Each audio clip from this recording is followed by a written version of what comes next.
नमस्कार दोस्तों। तो फाइनली मोदी जी का अस्पताल दौरा संपन्न हुआ।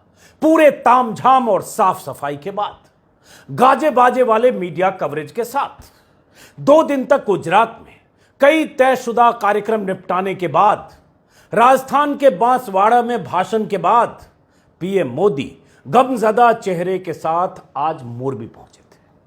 पुल गिरने से हुए हादसे वाली जगह पर भी गए, सब कुछ गौर से देखते भी रहे, अधिकारियों से भी मिले, मोरबी के सिविल अस्पताल में भी गए, सजाए संवारे गए अस्पताल में नए चादरों पर लेटे मरीजों से भी मिले, उनका हालचाल भी लिया, दुखी मन से उनसे कुछ बातचीत भी की। सब कुछ कैमरे में कैद भी हुआ। दर्जनों चैनलों पर घंटों तक लाइव कवरेज भी हुआ।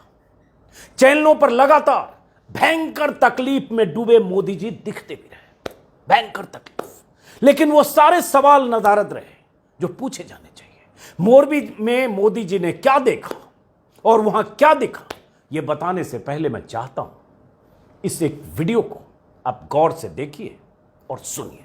प्रधानमंत्री नरेंद्र मोदी के आने से पहले सभी ने ये खबर देखी कि किस तरीके से अस्पताल को चमकाया जा रहा था, अस्पताल में काम किया जा रहा था। कल रात को 11 बजे, 11:30 बजे जब मैं यहाँ पहुँचा तो मेरे सामने ये स्लैब बनाई जा रही थी और इस स्लैब को तैयार करके इसके ऊपर ये वाटर कूलर रखा गया, जो मैं कल रात को जब आया था तो अपने डब्बे से बाहर निकल के यहाँ पर इंतजार किया जा रहा था उसको लगाने का। लोग कहेंगे कि चलिए प्रधानमंत्री के आने के बहाने ही सही, कम से कम इस अस्पताल में नया वाटर कूलर तो आया, लोगों के लिए नई सुविधाएं तो बनी। लेकिन कैसी सुविधाएं बनी है ये मैं आपको दिखाना चाहता हूं। मैं पिछले जब यहाँ पर पहुंचा प्रधानमंत्री के जाने के बाद, तो अगर आप कोशिश करेंगे ठंडा पानी मोरबी के अस्पताल में फर्स्ट फ्लोर पर जो है यहाँ पर पीने की, आपको नसीब नहीं होगा, क्योंकि इस वाटर कूलर में पानी ही नहीं है। इसे कल रखा गया है, इस दबाते रहिए, इंतजार करते रहिए, एक बूंद पानी यहाँ पर नहीं गिरेगा। और उसका कारण ये है कि इस वाटर कूलर को एक शोपीस की तरह बस यहाँ पे प्रधानमंत्री को दिखाने के लिए छोड़ दिया गया है। मैं आपको बताना चाहता हूँ वो हुआ क्यों है। ये वायर है, इसका पाइप है, इसके अंदर ये नल में लगता है, नल से पानी इसके अंदर जाता है, ठंडा होता है और लोग वहाँ से उस पानी का इस्तेमाल कर पाते हैं। इतनी जल्दबाजी थी इन शोपीस को यहाँ पर रखने की प्रधानमंत्री के आने से पहले कि भूल गए कि इसका कनेक्शन भी करना होगा। इस वायर में ये इसका इलेक्ट्रिक वायर दिख रहा है आपको, अभी तक इसकी सील नहीं खुली है इस इलेक्ट्रिक वायर की, वैसे का वैसा बना रखा है। और ये कनेक्शन जो था वो यहाँ होना था, यहाँ पर उसका कनेक्शन करा नहीं गया, पानी उससे चालू नहीं करा गया, तो ये शोपीस बनाकर ऐसे 8 वाटर कूलर रखे गए। अब आप समझ लीजिए कि वीवीआईपी के आने से पहले किस तरीके की तैयारियां होती हैं और कितनी सुविधाएं आम दिनों में मोरबी के सिविल अस्पताल में होती हैं। सुन लिया आपने। इस रिपोर्टर का नाम है अंकित त्यागी, एनडीटीवी के रिपोर्टर है। जो इन्होंने मोरबी के अस्पताल में देखा वो आपको दिखाया। मोदी के मोरबी पहुंचने से पहले चैनलों पर खबरें चलने लगी थी कि मोरबी के जख्म पर मोदी का मरहम, ऐसे जैसे मोदी मरहम का कनस्तर लेकर जा रहे हो। इतनी मौतों के बाद भी चापलूसी से नहीं छूटते हैं वो चैनल जो दिन रात मोदी के सामने बिछे रहते हैं, मोदी से सवाल पूछने की बजाय उन्हें महामानव साबित करने में जुटे रहते हैं। लेकिन कुछ ऐसे रिपोर्टर भी हैं। मोदी अगर मरहम लगाने गए थे तो कल क्यों नहीं पहुंचे थे? मोदी को मोरबी पहुंचने में इतना वक्त क्यों लगा, गुजरात में होकर भी? ये सवाल कौन पूछेगा? हादसे के वक्त गुजरात में रहकर 2 रात बाद मोरबी पहुंचे मोदी के दौरे से पहले अस्पताल को सजाया संवारा गया। यह मैंने आपको सुबह के वीडियो में भी दिखाया था। पीएम मोदी के अस्पताल पहुंचने से पहले अस्पताल की दीवारों और छतों पर रातों रात रंग रोगन किया गया। फर्श पर नई टाइल्स चिपका दी गई। उनके पहुंचने से पहले अस्पताल के कई वार्ड में नए बेड लगा दिए गए, नए गद्दे बिछा दिए गए, गुलाबी चादरें और तकिए मरीजों के लिए बिछा दिए गए। सब मुकम्मल इंतजाम किया गया अस्पताल के बेड की शोभा बढ़ाने के लिए। सब कुछ वहां था। मतलब ये कि अस्पताल के पैबंद में जहां जहां रफू की गुंजाइश थी, रातों रात रफू कर दिया गया था। जिस गुजरात में 27 साल से बीजेपी की सरकार है, वहां के अस्पताल का इतना बुरा हाल था कि सब कुछ बदलना पड़ा ताकि गुजरात मॉडल की पोल मोदी की मौजूदगी में न खुल जाए। लेकिन जो पोल खुलनी थी वो तो खुल गई, क्योंकि ऐसे रिपोर्टर भी वहां मौजूद थे। वैसे भी मोदी जी को इवेंट बनाने की आदत है। जहां भी जाते हैं कैमरे के लिए फ्रेम तैयार किए जाते हैं। अस्पताल में भी जहां जहां मोदी को जाना था वहां फ्रेम में हर चीज चकाचक दिखे, इसका मुकम्मल इंतजाम किया गया था। वाटर कूलर में कनेक्शन करना जल्दबाजी में भूल गए थे। अब आते हैं असली मुद्दे पर। अब तक मोरबी के असली मुजरिम न तो दबोचे गए हैं, न ही उनका नाम पुलिस के एफआईआर में है, न ही उस ओरेवा कंपनी के मालिकों को घेरा गया है, न ही उन अधिकारियों पर गाज गिरी है जिनकी मिली भगत से घड़ी बनाने वाली कंपनी को, कैलकुलेटर बनाने वाली कंपनी को, ई बाइक बनाने वाली कंपनी को पुल बनाने का ठेका भी मिला और बिना फिटनेस सर्टिफिकेट के पुल को चालू भी कर दिया गया। यह सवाल मैंने कल से कई बार पूछा है।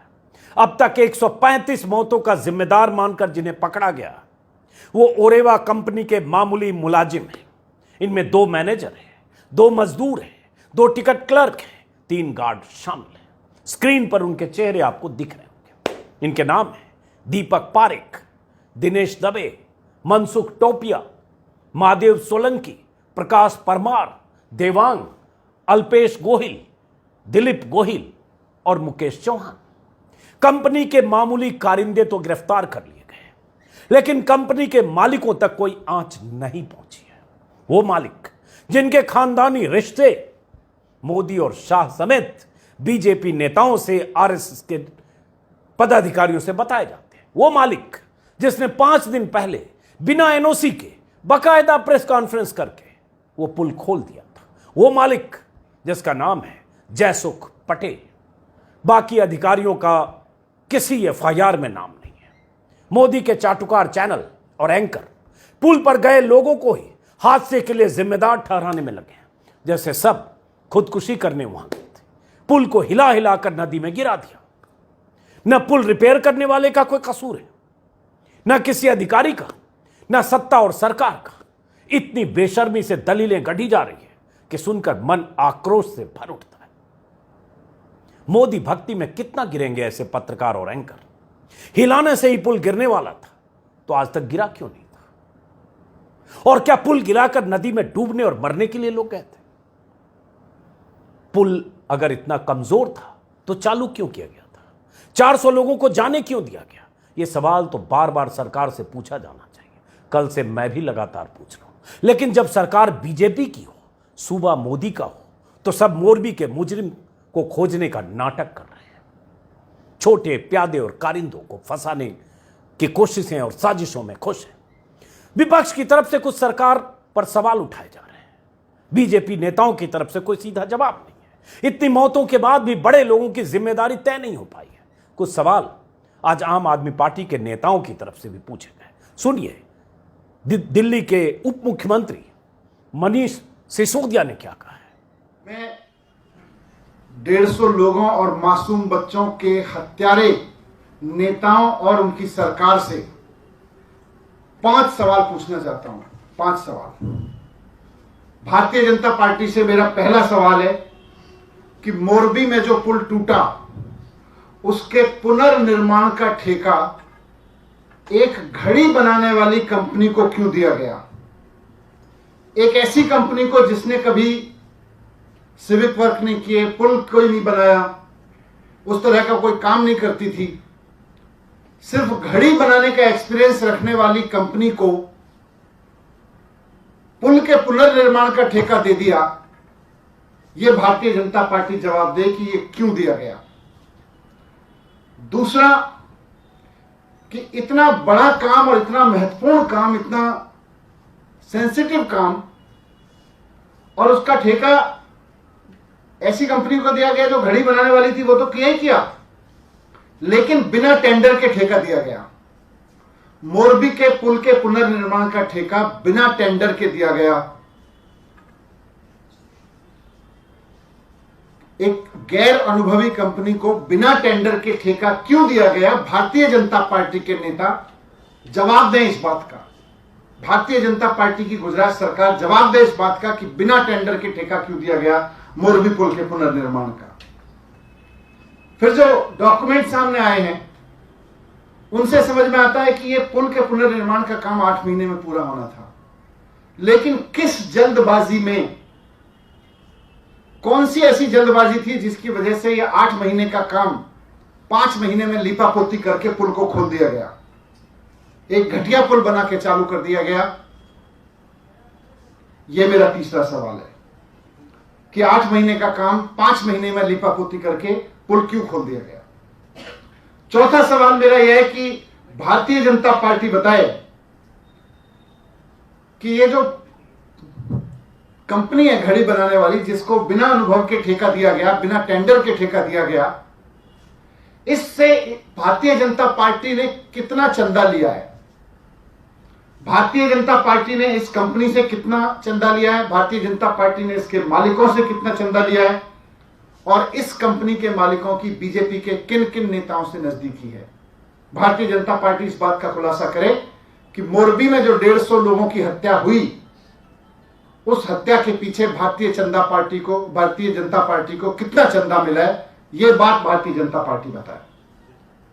और पांचवा सवाल मेरा यह है कि इतने बड़े हादसे और पूरे देश में, पूरी दुनिया में यह मुद्दा उठ रहा है, इतने बड़े हादसे के बावजूद जो एफआईआर दर्ज की गई है उसमें उस कंपनी और उसके मालिकों का नाम तक नहीं है। सिक्योरिटी गार्ड, नीचे के कर्मचारी, मजदूर, इन लोगों के खिलाफ एफआईआर की गई है, कंपनी के मालिक के खिलाफ एफआईआर नहीं की गई, कंपनी के नाम से एफआईआर नहीं की गई। वहां के सिक्योरिटी गार्ड और वहां के मजदूरों के खिलाफ, वहां के छोटे कर्मचारियों के खिलाफ एफआईआर की गई है।